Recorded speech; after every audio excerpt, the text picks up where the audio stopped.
Local coverage you can count on continues with Glenn Marini's Sports Report. Sports coverage you can count on. 20 years ago in the year 2000, Adam Ballinger was cutting down the nets after a national championship. A redshirt freshman, the Bluffton native helping Michigan State win the title. Now it's part of a career that's seen him go from all Big Ten to playing professionally in Australia to now an acclaimed artist. We catch up with a former Highlight Zone regular in the latest Throwback Thursday, brought to you by Optimum Performance Sports.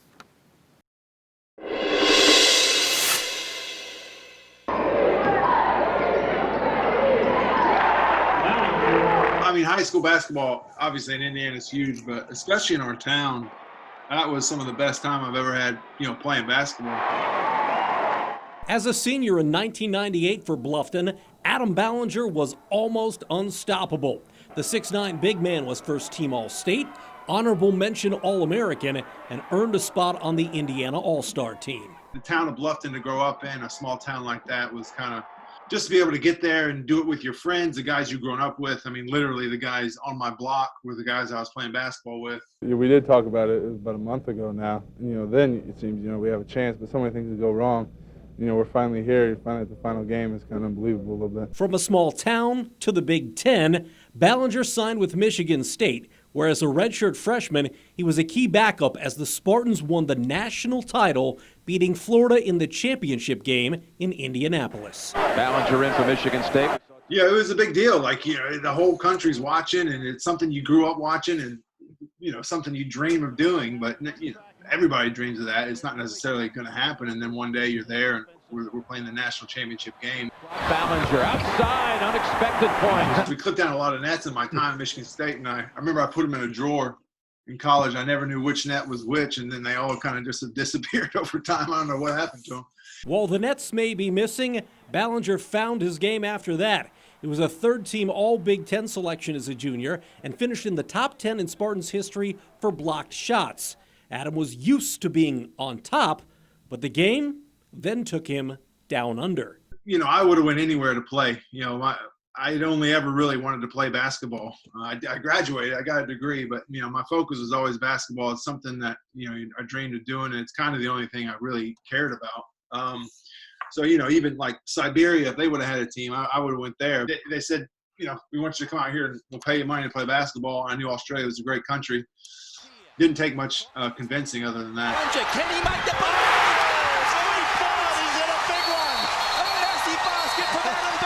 I ended up meeting my wife. I was out here for about 2 months, and we met, and we've been together ever since.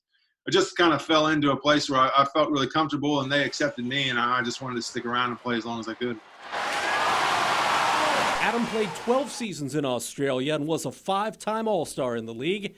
Now retired as a player, he's gone from athlete to artist.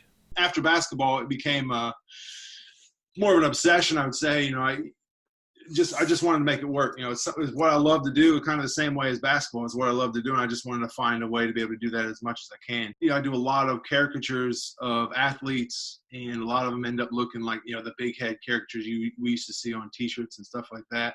Mm-hmm. I don't only do that, but that's what most people want. So if you're going to pay me to draw something, I'll do that. He gets some of his sketching skills from his mom, who was an art teacher in Bluffton, and he says there are some similarities between the pick and roll versus the pen and paper. For me, yeah.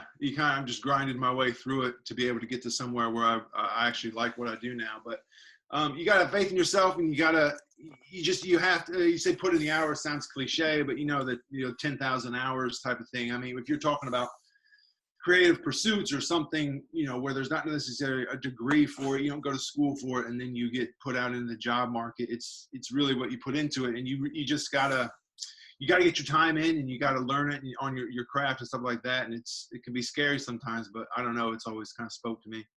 With his wife Bianca and their 3 kids, Adam has been able to pursue 2 passions of his professionally. But even as he lives his dream in Australia, he'll tell you can take the man out of Indiana, but you can't take the Indiana out of the man.